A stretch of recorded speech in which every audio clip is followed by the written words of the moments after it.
بسم الله الرحمن الرحیم. عزیزان، عید سعید اضحی نزدیک است و ما روند جمع‌آوری قربانی ها را براه انداختیم. ولایت زیبای پکتیکا است.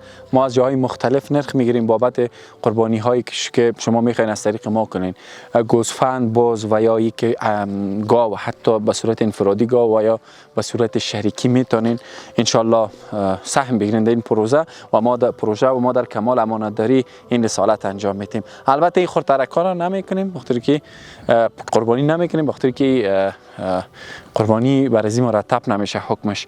لینک ها مشاهده میکنین و میتونین از طریق تماس بگیرین با اینکه یک مبانم در زمین کوکار نشه و برو آفرین.